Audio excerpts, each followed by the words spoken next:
बोलायचं निश्चितच बोलू शकता. मोहित चिंतागुदा मी तुमच्या पाठीशी काय बाबा रे ते लगीन जावच्या आधी मेललं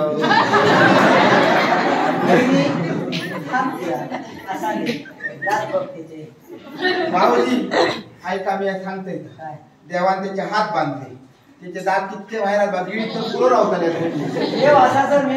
असा सावो होय काही काळजी करू नको. नमस्कार पाया पड.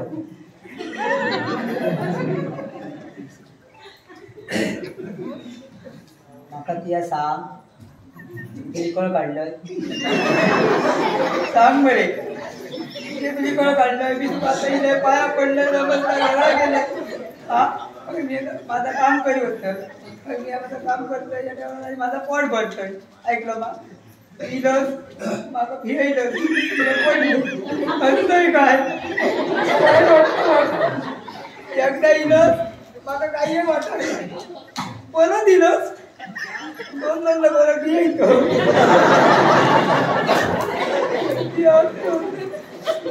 माका रडा घेतला बघ मी सांगते येऊ नको कोणा ऐकलं सांगू खोटं पाणी चुकून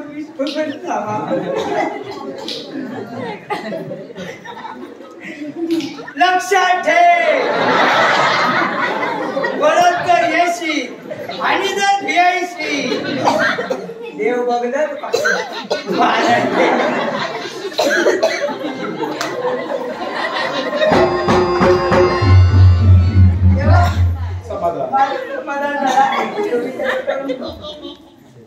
माझ्या भाऊजी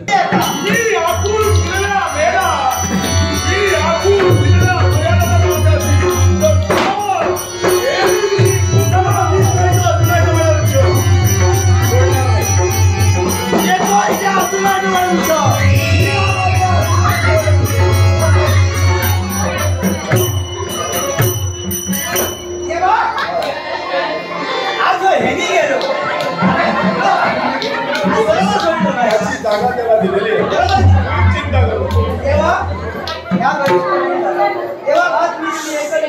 सेवा करत असतात तेव्हा याच्याही मुळाशी कारण आहे. तू जो करत होता तो एखादा बाजार नव्हे किंवा एखादी अंधश्रद्धा नव्हे तर हे कलियुगाच्या ठाई असणारं सत्य आहे आणि ते सत्य कोणत्या जगलं आहे हे मी पटवून देणार आहे. कारण मा सती वृंदेच्या शापामुळे सारे देवे दंडाचे झाले. 11 कोटी देव स्वर्गात 11 कोटी देव अंतरिक्षात आणि 11 कोटी देव पाषाणात गंडकी नदीच्या पात्रात वास्तविक लागले. मग अंतरिक्षात वावरणाऱ्या देवता या कलियुगाच्या ठाई असणाऱ्या ग्रामदेवतेच्या देवालयाच्या ठाई असणाऱ्या वर्तमानामध्ये आंतरबाह्य सूचिभूत व्यक्तीच्या देहात प्रवेश करतील आणि भाविक भक्तांचे प्रश्न सोडवतील. पण हे करीत असताना मनाच्या ठिकाणी धनाची आशा ठेवता कामा नये. धनाच्या लोभानं जनतेची लुबाडणूक होता कामा नये. जनतेची फसवणूक ज्यावेळी तुझ्याकडे होईल त्याच वेळी हे दैवी तत्व तुझ्यापासून कायमचं वेगळं होईल. आणि याच दैवी तत्वाला कलियुगाच्या ठाई शिवगणा या नावानं ओळखलं. त्याच्याही पुढं पाषाणात वास्तव्य करणाऱ्या देवता या कौल स्वरूपानं बोलून भाविक भक्तांचे प्रश्न सोडवतील. पण तिथं सुद्धा धनाचा लोभ असता कामा नये. धनाच्या आशेनं जनतेची लुबाडणूक होता कामा नये. ज्या दिवशी धनाच्या आशेनं जनतेची लुबाडणूक तुझ्याकडे होईल जनतेची फसवणूक तुझ्याकडे होईल त्याच वेळी हे दैवी तत्व तुझ्यापासून कायमचं अलिप्त होणार आहे. देवा आज तुझ्या चरणाची शपथ घेऊन सांगतो. देवा मोहित चिंता करू नका. सोन्याचा नाणा नारळ आला टमाटर नको काय नको आशा अजिबात नाही.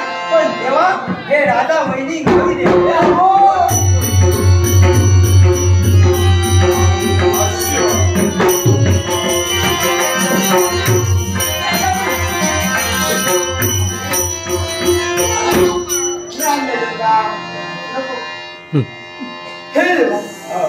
तुझा वरदास तुझ्या मस्तकी आला जो राजकारता या विश्वासवंता वेडावून केलं होता केवळ तुझ्या आशीर्वादामुळे.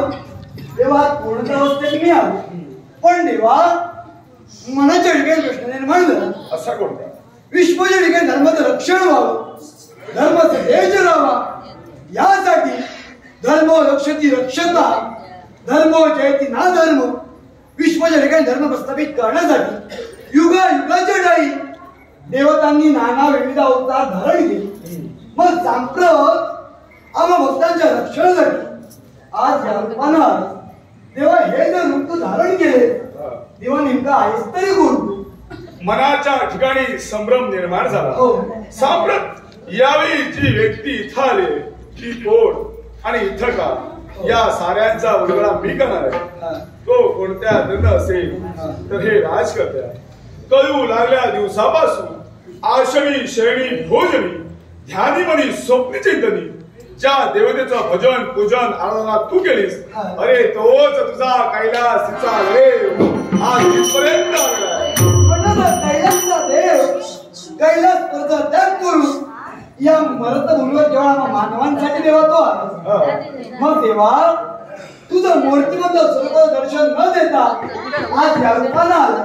मग या रूपाला मग कोणत्या प्रकारे कलियुगाच्या ठाई ज्याच्या वेळी अधर्म वाढला जातो त्या वेळी त्या अधर्माची पायमाली करून धर्म सतेज ठेवण्यासाठी आम्ही देवता वेगवेगळे नानाविध अवतार धारण करतो. याही माझ्या अवताराला महत्व आहे आणि ते महत्व मी कलियुगाच्या ठाई ठेवणार आहे. कोणत्या ते कोणत्या तन असेल तर या कलियुगामध्ये प्रत्येक गावोगावी ग्रामदेवतेचं देवालय उभारलं जाणार आहे आणि त्याच ग्रामदेवतेच्या समोर माझंही एक छोटस मंदिर उभारलं जाईल. तुझंही मंदिर आणि त्याच मंदिराच्या ठाई मला शिवाचा शिव किंवा महाराजा नावानं ओळखलं जाणार आहे. म्हणजे देवा विश्वास म्हणतात या तुझ्या रूपाला शिवाचा शिव किंवा महादेव ओळखले तेव्हा धन्य झालोय.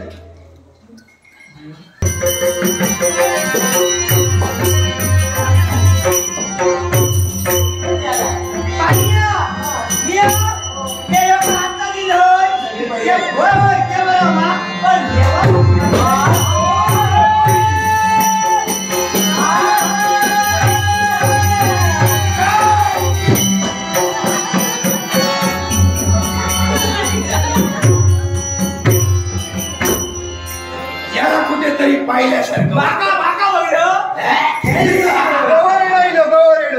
कट्टाला गेलो गवरेडो इलो सभोवताली दिसण्याच्या मध्ये तीव्र त्याच्या दृष्टी स्वतःच्या कार्यात मग्न असताना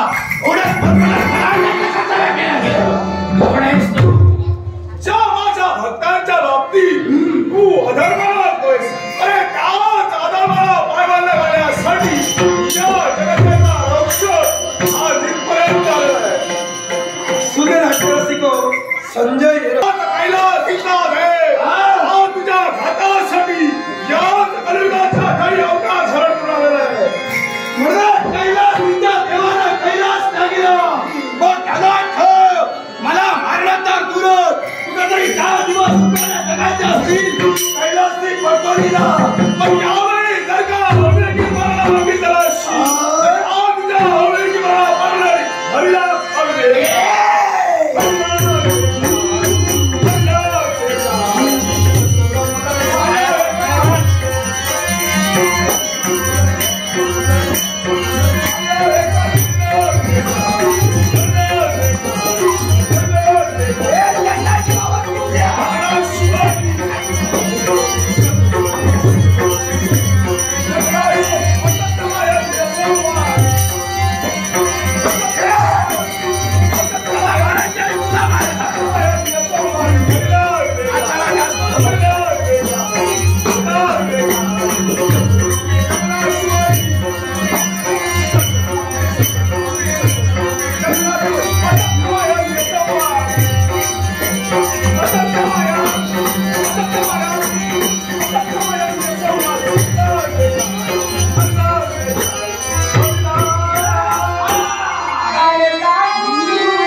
ऐका असं खेळायला मारलं तेव्हा देव असे